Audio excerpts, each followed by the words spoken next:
사도행전 21장 17절로 26절까지 하늘을 닮아가다라는 제목으로 같이 나누도록 하겠습니다. 한 절씩 우리 교독하시겠습니다. 예루살렘에 이르니 형제들이 우리를 기꺼이 영접하거늘 그 이튿날 바울이 우리와 함께 야고보에게로 들어가니 장로들도 다 있더라. 바울이 문안하고 하나님이 자기의 봉사로 말미암아 이방 가운데서 하신 일을 낱낱이 고하니 저희가 듣고 하나님께 영광을 돌리고 바울더러 이르되 형제여 그대도 보는 바에 유대인 중에 믿는 자 수만 명이 있으니 다 율법에 열심 있는 자라. 내가 이방에 있는 모든 유대인들을 가르치되 모세를 배반하고 아들들에게 할례를 하지 않고 또 규모를 지키지 말라 한다 함을 저희가 들었도다. 그러면 어찌할꼬 저희가 필연 그대의 온 것을 들으리니 우리의 말하는 이대로 하라. 서운한 네 사람이 우리에게 있으니 저희를 데리고 함께 결례를 행하고 저희를 위하여 비용을 내어 머리를 깎게 하라. 그러면 모든 사람이 그대에게 대하여 들은 것이 헛된 것이고 그대도 율법을 지켜 행하는 줄로 알 것이라. 주를 믿는 이방인에게는 우리가 우상의 제물과 피와 목매어 죽인 것과 음행을 피할 것을 결의하고 편지하였느니라 하니 바울이 이 사람들을 데리고 이튿날 저희와 함께 결례를 행하고 성전에 들어가서 각 사람을 위하여 제사를 드릴 때까지의 결례에 만기된 것을 고하니라. 아멘.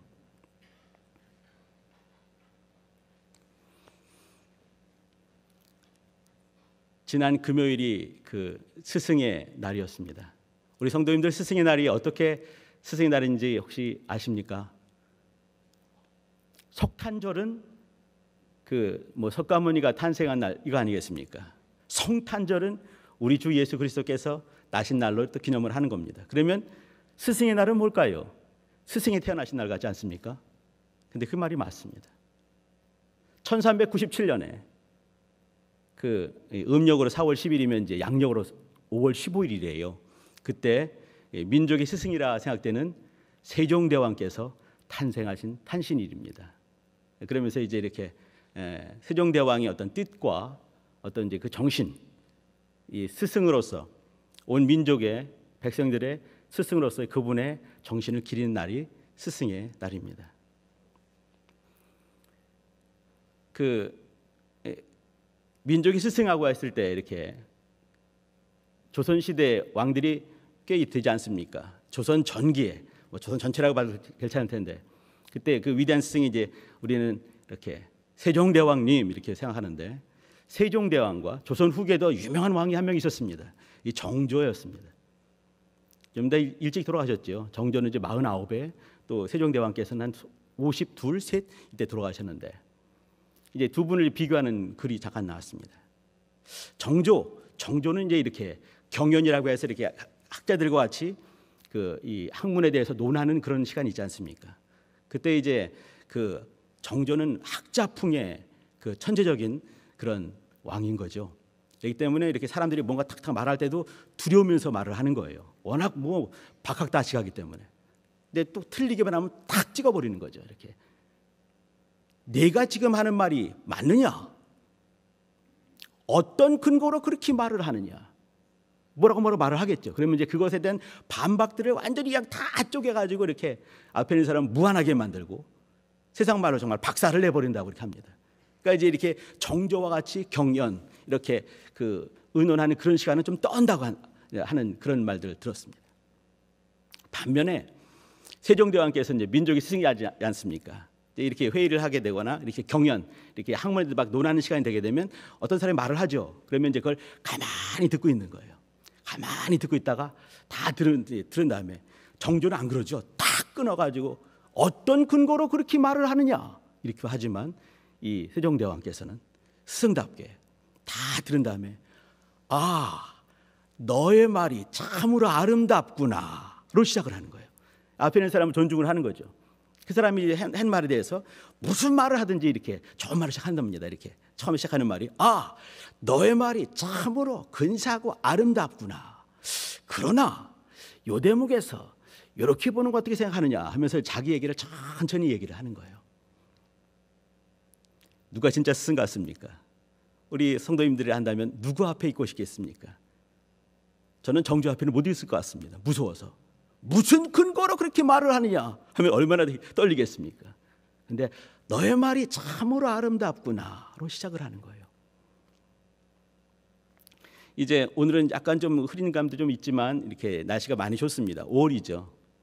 이렇게 밖에 나가 보면 이제 거리가 갈 때마다 이렇게 사람이 많이 다니는 곳이나 혹은 이제 이렇게 아기들이 이렇게 움직이는 학교 근처에 가게 되면 방송이 뜨게 됩니다. 이제 내비게이션도 이렇게 말을 하죠. 이렇게 요즘은 내비가 이렇게 어린애 말투로 말하더라고요. 이렇게 여기는 애들 노는 곳이에요. 이렇게 얘기를 하더라고요. 근데 거기 가게 되면 크게 이렇게 뭐가 써 있습니다. 써 있는 것 혹시 보신 분 많이 계실 것 같습니다. 그게 뭐냐면 사람이 우선입니다. 이렇게 써 있어요. 사람이 우선이다. 차를 타고 가고 있는데 딱 볼 때 그 글이 뭐냐면 사람이 우선입니다. 사람이 우선입니다. 하나님께서 세상을 사랑하셨어요. 아들께서 우리와 똑같은 인생의 모습으로 우리 가까이 오신 이유는 우리를 소중히 여겼기 때문에 그런 것입니다. 인생이 소중하기 때문에 인생의 모습으로 오셔서 인생들을 위해서 인자이신 그리스도께서 피 흘려 죽으신 것, 이것이 사랑인 것이죠. 제가 종종 이 시간에 좀 말씀을 드렸는데, 저는 이제 옛날에는 어디 센터에서 일을 했습니다. 근데 일이 너무 많았어요. 일이 많다 보면 뭐가 중심이 되겠습니까? 일 중심이 되겠습니까? 사람 중심이 되겠습니까? 일 중심이 되거든요. 오늘 할 일들이 17개예요. 쓸 글들이 5개입니다. 그러면 복잡하거든요. 사람들 뭐라고 전화하게 되면 막 짜증내기도 하고 막 뭐라고 잔소리하기도 하고 그렇습니다. 제가 그랬습니다. 제 모니터 앞에다 이제 이렇게 명함 뒷면에 붙여놔가지고 이렇게 사람이 희망이다 썼어요. 종종 사람이 희망이 안 되고 사람이 수단될 때가 너무나 많이 있으니까. 옛날에 스위스에 쭈리히라는 동네가 있었습니다. 거기 쭈리히 동네 가게 되면 어떤 할아버지가 허리가 많이 굽은 할아버지가 늘 땅바닥을 다니면서 뭔가 열심히 주워가지고 주머니에 넣고 있습니다. 이렇게. 그걸 어떤 젊은 이제 이렇게 순경이 봤어요. 저 할아버지 물어봅니다. 할아버지, 아무리 길에서 줍는 거라 하더라도 자기 것이 아니기 때문에 잘못 주워 가지시면은 벌 받습니다. 라고 젊은 순경이 말을 했습니다. 그때 옆에 지나가던 어떤 지나간 행인이 한마디 합니다. 저분은 페스탈로치 선생님입니다. 저분이 줍는 거는 땅바닥에 있는 가시나 깨진 병이나 혹시 아이들이 밟아서 손을 빌 거거나 혹은 애들이 만져가지고 어디 다칠 것, 그런 것들을 주워서 자기 주머니에 넣는 겁니다. 이 사람이고 순경된 지 얼마 안 됐구나. 그리고 가버리는 거죠. 그 유명한 교육가의 스승 같은 페스탈로치 선생 있지 않습니까? 그분은 다니면서 뭘 보냐면 우리의 아이들이 다칠 수 있는 것이 무엇인가를 보면서 그걸 자기 주머니에 넣고 다니는 거예요. 이분의 중심이 뭐겠습니까? 사람이에요. 중심이 뭐겠습니까? 조그만 꼬맹이 아기들이었습니다. 이 아기들이 상처받을 것이 있으면 그것을 자기 주머니에 넣고 집에 가서 그걸 버리고 있는 것이죠. 우리의 중심이 누구에게 있는가를 보셔야 됩니다. 혹시나 우리 성도님들께서 자기와 관계가 없어요. 아무 관계가 없는데 그 사람을 대하는 그 태도를 보게 되면 자기의 영적인 상태, 신앙 상태, 마음 상태를 알 수가 있는 겁니다. 물론 나와 아주 밀접한 연관이 있는 사람들한테는 잘해줄 수 있죠. 너무 친한 분이니까, 사랑하는 분이니까. 근데 나와 아무 상관이 없어요. 근데 그분한테 내가 어떻게 하고 있는가, 그걸 보게 되면 자기를 알 수 있는 겁니다. 우리 주님께서 어떻게 그 일을 하셨습니까? 자기를 못 박아 죽이는 그 사람들을 위해서 기도하시는 분이 주님 아니시겠습니까? 왜 그랬겠습니까? 하나님 아버지가 그러시기 때문에 그런 거예요. 예수님의 마음이 그러셔서 그런 것입니다.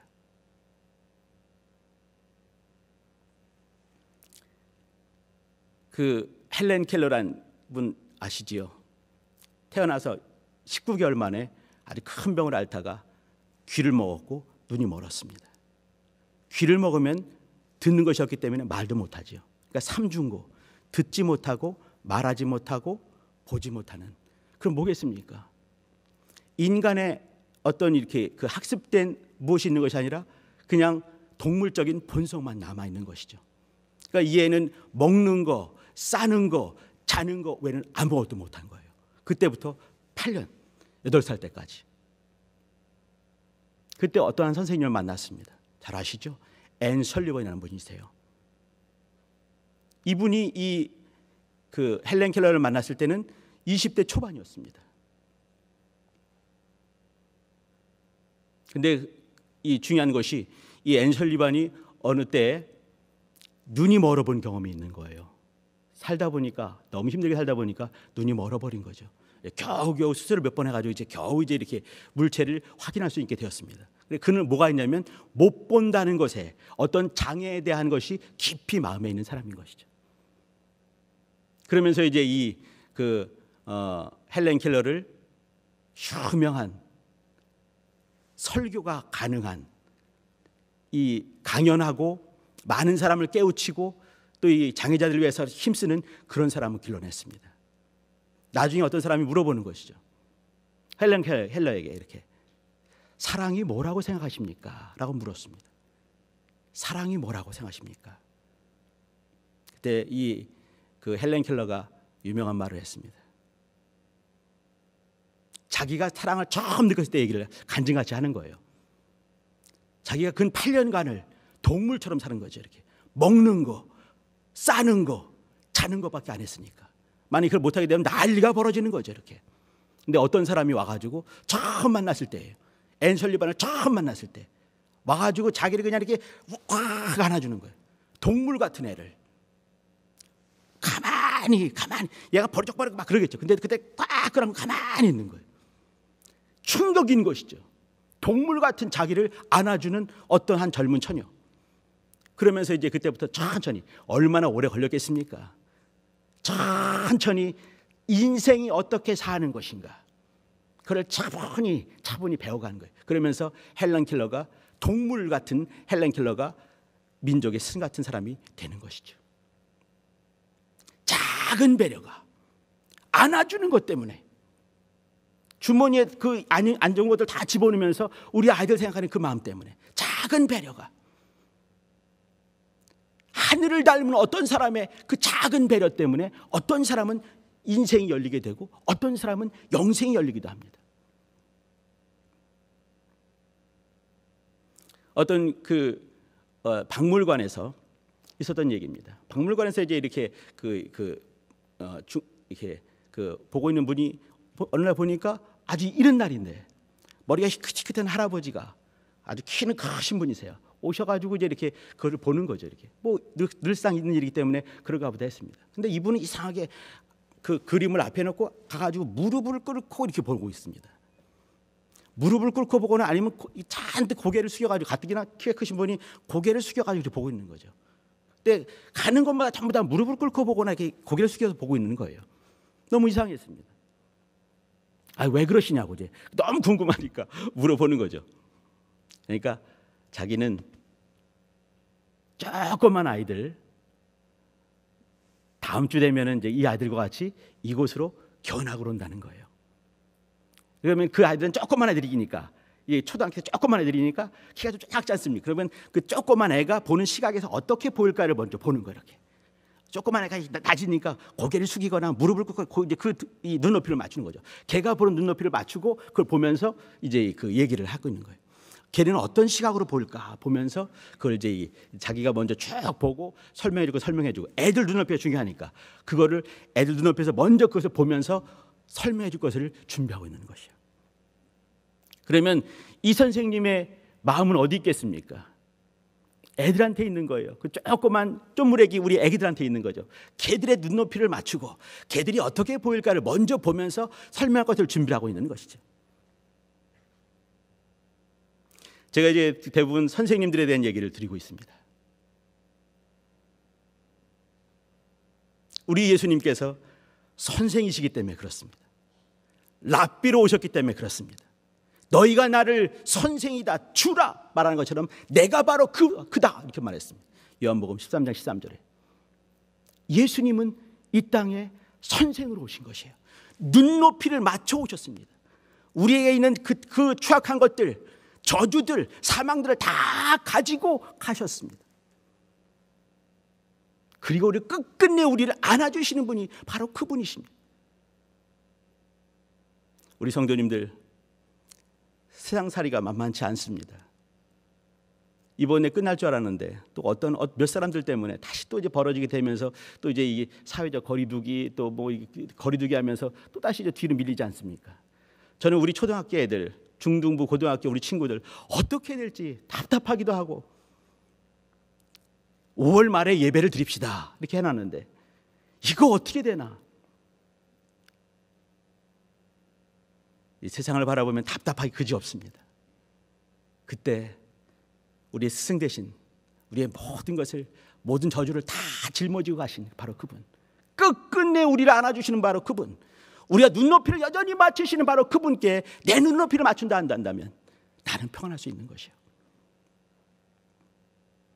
오늘 같이 우리 나눌 제목을 이렇게 하늘을 닮아가다라고 제목을 정했습니다.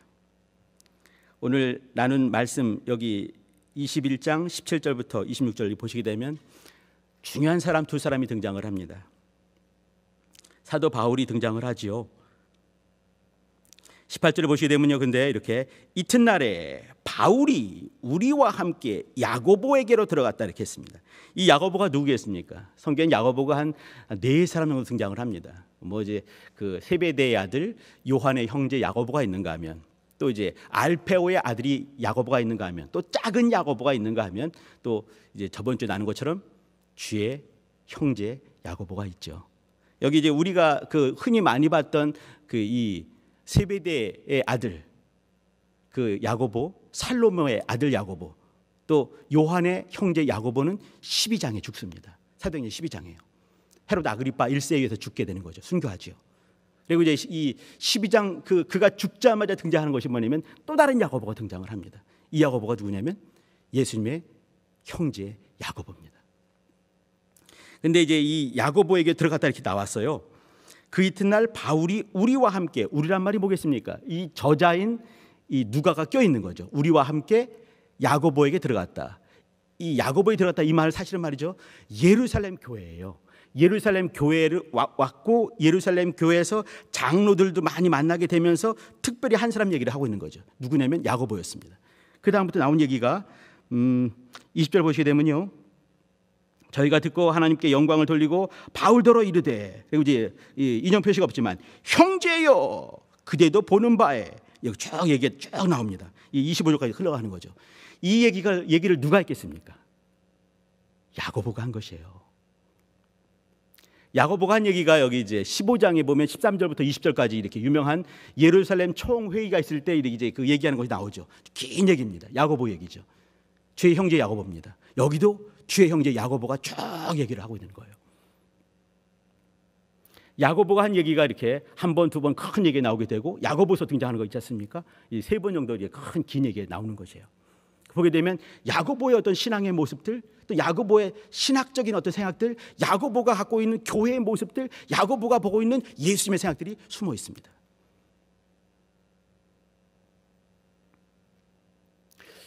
제 이제 개인적인 생각입니다.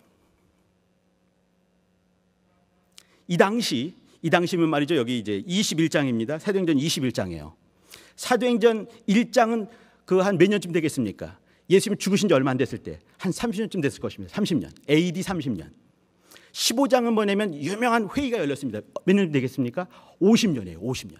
AD 50년. 여기 21장은 이제 3차 전도여행 끝났을 때니까 약 한 58년쯤 됩니다. 58년, AD 58년 전후 되겠죠.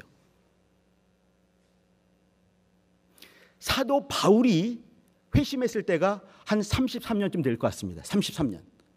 그가 이제 이렇게 또 바로 회심을 했지만 바로 역사한 것이 아니라 아라비아 가서 아라비아 광야에서 3년간을 있었죠. 그 자기가 갖고 있었던 지금까지의 그 근 30년간 바리새인으로 살았던 것을 돌아보게 되면서, 그가 봤던 구약 성경을 쭉 보게 되면서 예수님에 대한 것을 정리하는 그런 시간이 있었습니다. 끝나고 나서 다시 한번 또 예루살렘에 오죠. 와서 야고보를 또 만납니다. 그러면 36년쯤 되는 거죠.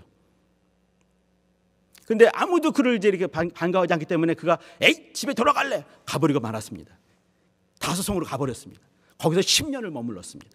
그럼 몇 년이 될까요? 46년입니다. 그 46년 즈음에 드디어 바울이 역사 속에 등장하게 되는 거예요. 이때가 11장 사도행전 11장입니다. 자, 한번 여기 두 사람, 이 바울과 야고보를 한번 생각해 주시기 바랍니다. 제 개인적인 생각, 그건 뭐냐면 이 당시 초대교회 당시 그 당시에 가장 중요했던 사람들이 누가 있었겠는가? 기독교회에서 말이죠. 물론 이제 12사도가 있었을 것입니다. 또 바나바나 그 사도에 들어가지 않지만 사도에 준하는 사람들이 많이 있었지요. 그러면 몇 사람만 한번 생각해 보려고 합니다. 보게 되면 몇 사람? 한 4사람 생각해 볼까요? 보게 되면 갈라디아서 2장 9절에 보게 되면 예루살렘 교회에 기둥같이 여기는 사람이 3명이 있었습니다. 첫 번째 사람은 누구였을까요? 야고보. 두 번째 사람은 게바. 세 번째 사람은 요한이었습니다. 이 세 사람은 예루살렘 교회에 기둥같이 여기는 유명한 3인방이었어요.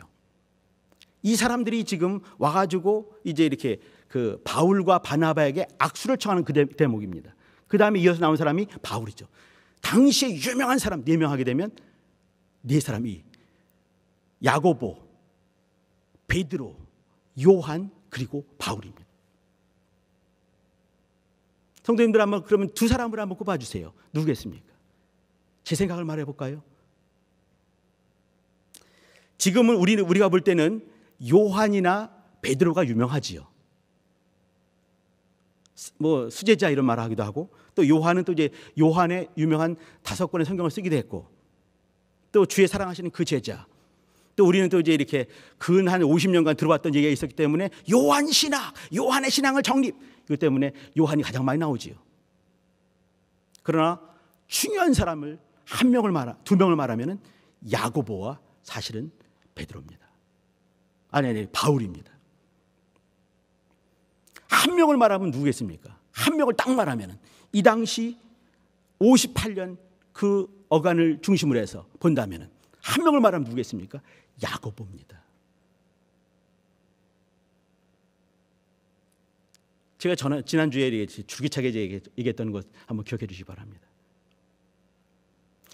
이 야고보와 이 바울은 당대 예수님을 정말 잘 아는 사람 중에 또 더하여 율법이 무엇인가를 잘 아는 사람의 양대 산맥 같은 사람이 이 두 사람입니다. 야고보라는 사람은 30년간을 예수님과 같이 자랐습니다. 그것 때문에 예수를 믿기 너무 힘들었죠. 근데 어느 순간에 부활하신 주님 만나게 되면서 30년간 살아왔던 삶이 순간에 무너진 것을 경험을 했습니다. 그리고 순간에 세워지는 것이죠. 야고보는 그러니까 예수님의 인성으로 시작해서 예수님의 신성에 깊이 들어갔던 사람이라고 볼 수 있습니다. 예수님의 인성을 너무 잘 알기 때문에 그는 예수 믿기 힘들었지만 부활하신 주님을 경험한 다음에 성령을 모신 다음에는 그는 하나님의 사람으로 하나님과 주 예수 그리스도의 종 야고보라고 말하는 그 야고보가 되는 것이죠. 반면에 바울은 30년을 제가 30 이렇게 말한 이유는 이 바울은 산헤드린 공회의 공의원이었습니다. 산헤드린 공회에 들어가려면요 30살이 넘어야 되는 거예요.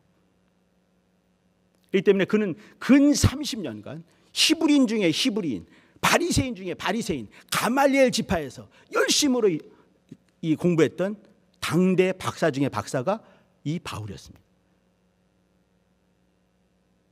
그런데 그 바울은 예수님의 인성을 알지 못했습니다. 어느 순간 다메섹 가는 도상에서 불현듯이 정말 이 홍두깨로 뒤통수를 얻어맞는 것처럼 큰 충격 가운데 눈이 멀 정도로 충격 가운데 주를 만나게 되는 거죠. 주님의 신성으로 시작을 했습니다. 아, 예수가 하나님이셨구나. 순간에 알아버린 거예요. 그러면서 이제 그가 이 주님께서 십자가에 죽으시려면 육체를 입고 오지 않으면 안 되는 거 아니겠습니까? 신성으로 만나신 그분을 또 인성까지 더 깊이 공부하는 그런 시간들이 있던 것입니다. 야고보와 이 바울은 반대로 알았습니다. 야고보가 인성으로 시작해서 신성에 들어갔다 한다면 바울은 신성으로 만나게 되면서 또 예수님께서 육체로 입고 오신 것, 또 그분이 죽고 부활하신 그 얘기를 알게 되는 것이죠. 그러면서 그들은 이 율법의 가치를 알아가기 시작했습니다. 율법 하나님께서 이 출애굽한 사람들에게 이 시내산에서 율법을 주셨습니다. 왜 주셨겠습니까? 근데 이게 잘 생각을 해야 될 것 같습니다. 히브리 사람들은 히브리 노예지요. 히브리 노예들은 말이죠. 430년간 애굽에서 이집트에서 노예로 살았습니다. 어느 날 하나님께서 모세라는 중늙은이죠. 80 먹은 그 할아버지 양 호흡백발 그 사람을 사용하셔서 출애굽하게 만드십니다. 출애굽 뭐겠습니까? 현대적인 의미로 뭘까요? 구원 아니겠습니까? 구원을 받게 하신 거예요. 구원을 이미 이루신 것입니다. 출애굽해서 광야로 나온 것은 무엇이겠습니까? 애굽으로부터 벗어난 것이에요. 홍해를 건넌 것입니다. 시내산에도 왔다는 얘기는 뭐냐면 이미 구원을 받은 거예요. 출애굽을 한 것입니다. 그 다음에 시내산에서 율법을 주는 거예요. 왜 그러겠습니까? 하나님을 알게 하기 위해서. 하나님의 백성으로 건강하게 건전하게 사는 것이 무엇인가 알게 하기 위해서 이 십계명 또 율법을 주신 것입니다. 이거 주신 것은 이것을 믿고 이것을 행함으로 구원받아라. 그것보다는 이미 구원을 이룬 그 사람들에게 어떻게 하면 하나님의 백성, 하늘 닮은 하나님의 사람으로 살 것인가를 가르쳐주는 몽학 선생으로서 준 것입니다. 순간에 바울이 그걸 알아버린 것이죠. 이게 바울 신학이 탄생하는 거 아니겠습니까? 야고보가 그것을 몰랐겠습니까?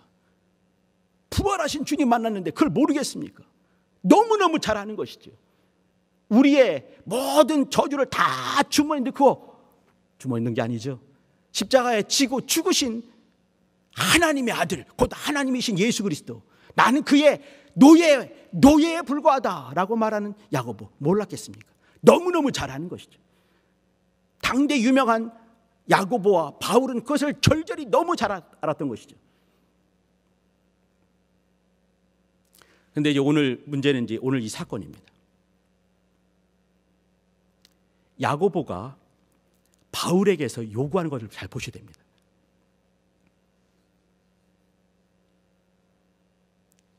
제가 한번 읽어드리겠습니다. 21절인데요. 내가 이방에 있는 모든 유대인들을 가르치되, 가는 곳마다 이제 바울이 회당에 들어가서 회당을 중심으로 말씀을 전하죠. 모세를 배반해라. 이렇게 했다는 얘기예요. 또 아들들에게 할 일을 하지 말라. 이렇게 말했다는 얘기죠. 규모를 지키지 말라. 규모란 것은 장로들의 유전입니다. 그러니까 이제 어떻게 하면은 율법을 잘 지킬 수 있는 것을 더 연구를 많이 한 장로들의 유전. 장로들의 유전 중에 우리 성도님들이 기억하는 것이 있습니다. 그게 뭐냐면 피를 금하라, 음행을 금하라, 목매 죽인 것을 금하라. 이것들도 장로들의 유전이 되는 거예요. 근데 이것을 지키지 말라고 말한다는 얘기죠. 이 지키지 말라라고 함을 저희가 들었도다 이렇게 말하는 거죠. 이 야고보는 이 바울을 너무너무 사랑했습니다. 바울도 이 12사도 중에서 게바라고 하는 베드로와 또 친분이 많이 있었지만 그 사람들보다 더 이렇게 존경하는 사람이 한 명 있었는데 그 사람 누구였겠습니까? 야고보였습니다. 가장 힘들 때 만나준 사람이 야고보였어요. 그런데 그가 이제 종종 이제 많은 순간에 야고보를 보게 되면서 못 만났던, 물론 이제 다메섹 도상에서 예수를 만났지만 이 예수님을 직접 봤던 그 야고보를 보게 되면서 예수님이 어떤 마음을 품었을까를 틀림없이 배워갔을 것입니다. 야고보는 그 삶을 살면서 예수님의 30년간의 삶을 알기 때문에 예수님을 닮고자 힘을 다해 노력했던 사람이 이 야고보였습니다. 당시 마치 이렇게 말하면 불경할 수도 있겠지만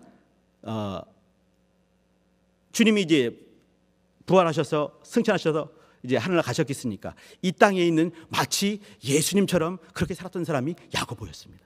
그 보면서 야고보를 만나게 되면서 주님처럼 주님이 어떻게 살았을까를 보게 되는 것이 이 바울의 삶이었어요. 이제 바울에게 하는 말이 뭐냐면 이제 그 유대인들이 이렇게 너를 말하고 있다. 모세를 배반해라. 사실 내용적으로 보게 되면 틀리지는 않습니다. 그러나 표현할 때 배반은 아니지요. 이 말은 뭐냐면 모세의 율법을 지켜서 구원받는 것은 아니다. 이 말을 했던 것이죠. 근데 과거에 모세를 배반하라 이렇게 말했다는 얘기예요. 근데 이제 그 오해된 부분들을 풀어주기 위해서 이제 그 야고보가 하는 말입니다. 그게 뭐냐면 그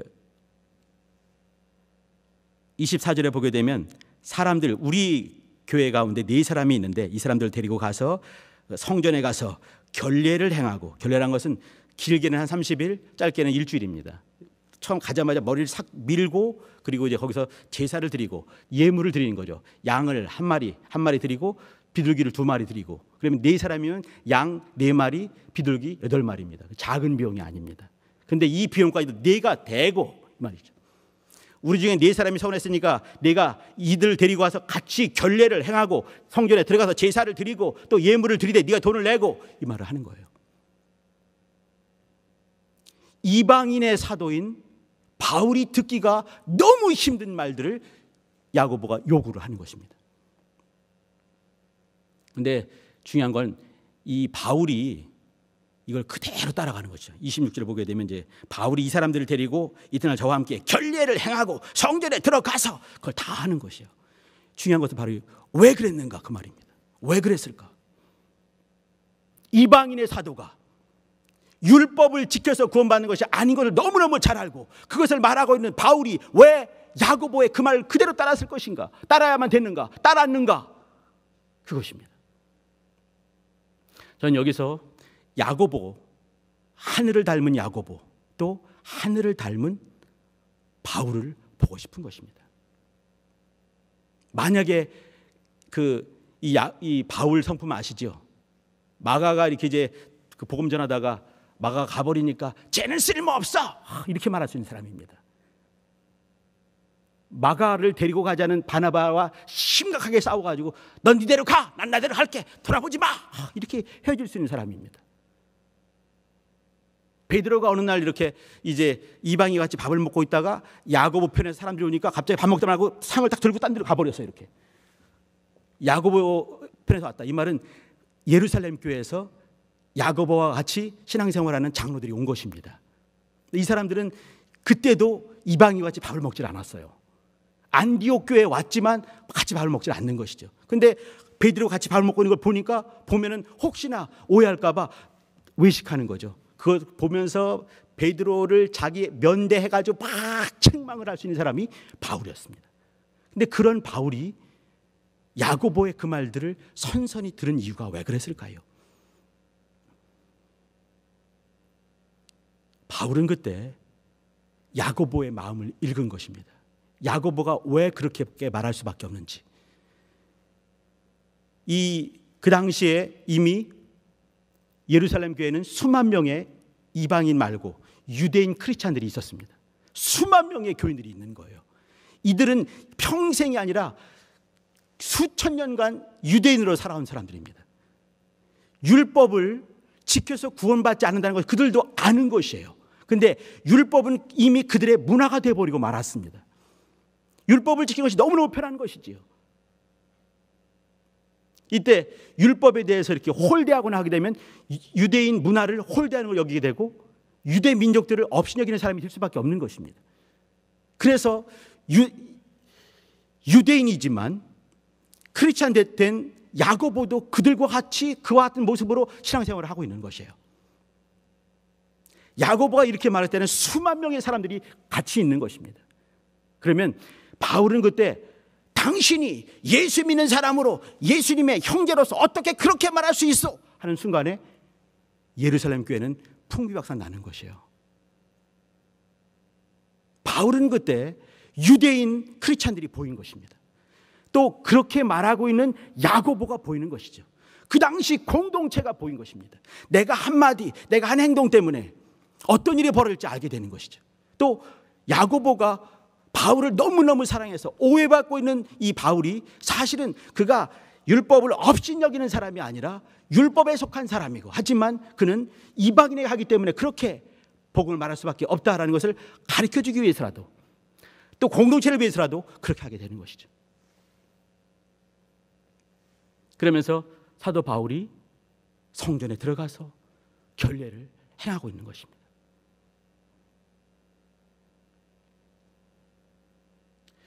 하늘을 닮는다는 것은 눈이 하늘을 닮는 것입니다. 어떻게 하나님의 시각으로 사물과 사건과 사람들을 보는 것이에요. 귀, 하늘을 닮는 것.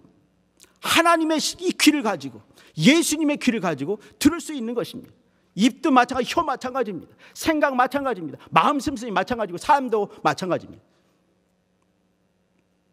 우리 여기 이 중에 선생님들 많이 계실 것입니다. 선생님들 근한 3개월 정도 이렇게 아이들 못 만나고 있다가 아이들 만나기 생각하면 조금 힘들어질 수도 있을 것 같습니다. 많은 것을 하려고 하지 마시기 바랍니다. 어떤 영국 병사하셨습니다. 2차 대전 때 얘기입니다. 소년 병사예요. 그가 큰 부상을 당해서 죽음을 앞두고 목사님 불렀습니다. 목사님 와서 얘기를 해주는 거죠. 이렇게 기도해주고 하는데 유언을 남기는 거예요. 우리 어머니에게 말씀을 전해주시기 바랍니다.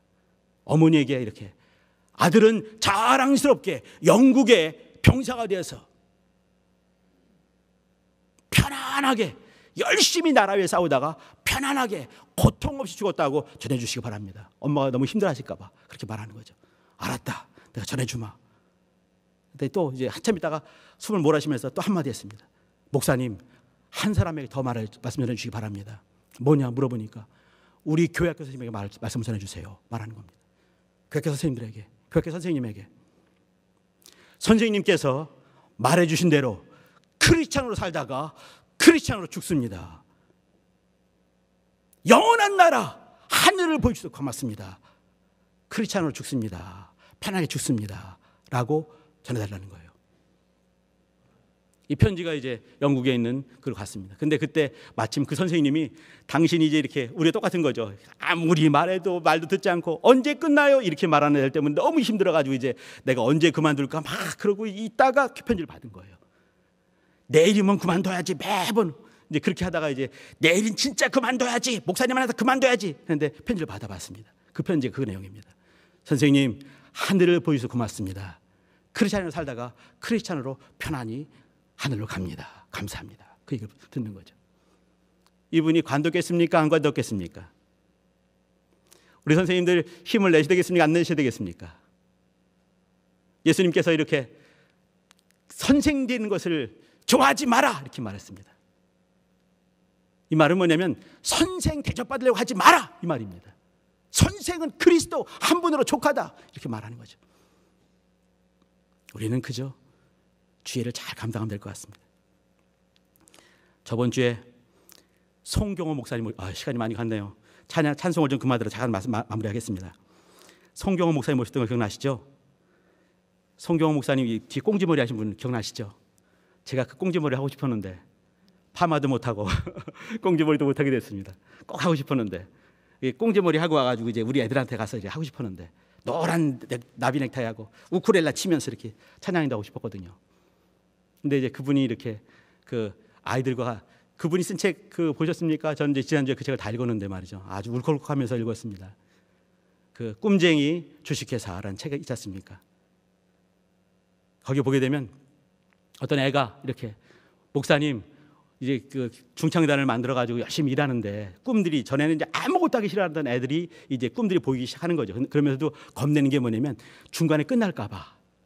목사님, 우리가 하는 일들이 징검다리가 잘 놓여질 수 있을까요? 라고 물어보는 거예요. 그 책에 나온 내용입니다. 그래서 그 이제 목사님이 갑자기 물어보는 거예요. 뭔 징검다리? 그러니까 자기들이 이제 이렇게 없는 길에 징검다리 하나씩 놓으면서 건너가고 있는 거예요. 근데 중간에 끊길까 봐 너무 무서운 거죠. 자기들이 할 수 없으니까. 선생님, 이 목사님 마음이 찡해가지고 생각해봐라. 돌멩이가 많이 있을 때 그 돌멩이 많으면 그건 걸림돌밖에 안 돼. 근데 이것을 차곡차곡 쌓으면은 이것이 만리장성이 될 수가 있는 거야. 우리 지금 성을 쌓고 있는 거 아니니? 그 목사님이 한 말이 참 마음을 치는 게 있는데 뭐냐면, 너희들이 그만두지 않으면 나는 절대 그만두지 않을게. 끝끝내 끝까지 함께 할게. 함께 가자. 이렇게 말하는 거예요. 그분이 이제 이렇게 그 노트북에 그 세월호 표시가 있어가지고 우리 교회 어떤 분들이 전화를 많이 받았대요. 세월호 하니까 무슨 정치적인 이데올로기가 있지 않을까 생각되는데 그렇지 않습니다. 그분은요, 거기에서 죽은 애들 때문에 그 우는 사람이셔요. 애들이 죽은 것 때문에 너무 원통해서 막 울고 그런 거죠. 그러면서 하늘의 마음 갖는 거 아니겠습니까? 그분이 이제 그 책에 인용했던 시를 하나 읽어드리면서 마무리 짓겠습니다. 그 시는 그 사람이 쓴 게 아니고요. 또 이게 아니 왜 또 그 사람의 시를 읽어줬냐고 제가 그 찾은 게 아니라 그분이 송경원 목사님이 자기 책에 쓴 거를 읽어드리는 겁니다. 오늘 설교와 연관이 돼요. 들어보세요. 다시라는 시입니다. 희망찬 사람은 그 자신이 희망이다. 길을 잃은 사람은 그 자신이 새 길이다. 참 좋은 사람은 그 자신이 이미 좋은 세상이다. 사람 속에 들어있다. 사람에서 시작된다. 다시 사람만이 희망이다. 우리 성도님들 마음에 와닿는 것이 있으시죠? 하늘의 마음을, 하늘을 닮아간다는 거. 하늘이신 그분께서 이 땅에 가까이 오신 것입니다. 왜 그런가요? 사람 속에서 희망을 보시는 것입니다. 예수님의 시각이 그랬습니다. 예수님이 가까이 오셔서 가장 가난한 사람들에 가서 귀를 여셨습니다. 그들의 얘기를 들으셨습니다. 그들과 함께 하셨습니다. 그들에게 말씀하셨습니다. 어떤 말도 네가 그렇게 말하는 그 이유가 무엇이냐 물어보지 않고 오, 네 말이 아름답도다로 시작하신 분이 예수님이셨습니다. 우리의 시각이 어디 있는지, 우리의 마음이 어디 있는지, 나는 지금도 하늘을 닮고 있는지 보실 필요가 있습니다. 송경원 목사님, 지난주에 오신 눈이 이렇게 생기시고 꽁지머리 하신 바로 그분, 제가 볼 때는요, 그분은 하늘을 닮았구나 생각이 있습니다. 가장 연약한 자에게 가까이 가서 그들의 말을 들어주기도 하고 그들과 얘기 나누고 안아주기도 하고 그들이 힘든 것이면 내 주머니에 채우기도 하면서 다시 사람만이 희망이다. 이렇게 마음을 품는 것, 하늘을 닮아가는 것입니다. 제가 봤던 오늘 야고보 하늘을 닮은 사람이었습니다. 바울 하늘을 닮은 사람이었습니다. 그러면서 바울이 이것 때문에 말이죠, 한동안 아주 힘든 시간을 틀림없이 보냈을 것입니다. 네가 전에 그렇게 하지 않았느냐? 율법으로 돌아가지 않았느냐? 그는 율법으로 돌아간 것이 아닙니다. 야고보 말을 존중한 것이고 야고보가 있는 그 예루살렘 교회를 존중한 것이고 예루살렘에 있는 유대인 크리스찬들을 존중한 것입니다. 어떤 마음을 품는가가 중요한 것입니다. 제가 한 가지 하고 마무리 짓겠습니다. 오늘 죄송합니다. 너무 길어지네요. 그죠? 제가 예전에 우리 집에 이제 이렇게 아주 오래됐습니다.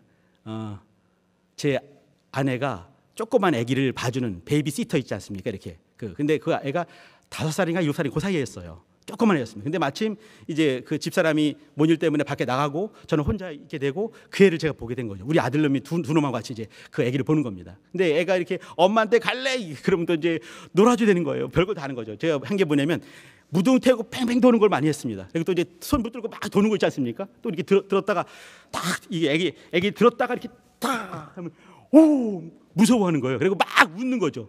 이거를 제가 얼마나 많이 했는지 모릅니다. 딱 들어가 오 또 해줘. 오 또 해줘. 허리가 많이 아팠습니다. 그걸 종일 하고 근데 이제 나중에 엄마가 왔어요. 근데 엄마가 오니까 엄마 오니까 우리가 보이나요? 새 남자 안 보이죠? 엄마한테 하면서 이제 한마디 했습니다. 엄마한테 엄마 저 아저씨가 오늘 나 무섭게 했어. 저는 원통했습니다.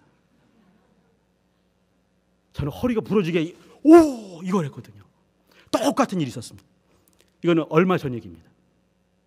우리 교회에서 이제 이렇게 제가 이렇게 설교 할 때 있지만 조그만 아기들 그 유치원 애들한테도 설교 때 있거든요. 그러면 그때 가서는 제가 이제 별 얘기 다 하는 거예요. 이렇게 그리고 이제 다윗과 막 골리앗이 싸울 때 골리앗이 와서 다윗아, 이렇게 제가 월매쇼를 하는 거거든요. 막 큰 소리 지르고 막 싸울 때 다윗 때 가지고 너는 창과 단창으로 내게 왔지만 나는 하나님의 이름으로 너에게 갔다.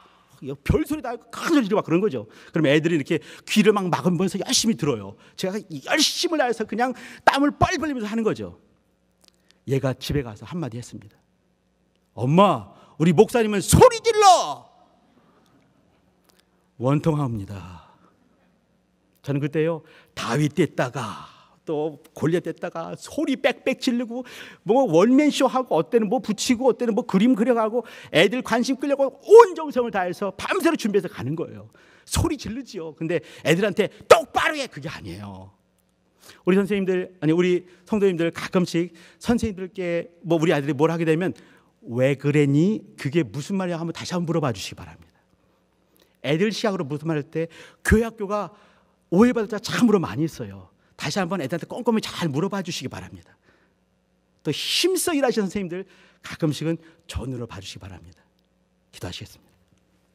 기도할 때 하나님, 저의 눈이 하늘을 닮게, 저의 귀가 하늘을 닮게, 저의 입이 하늘을 닮게, 저의 마음과 저의 삶이 하늘을 닮을 수 있게 도와주세요. 같이 예수 한번 부르기도 하십니다.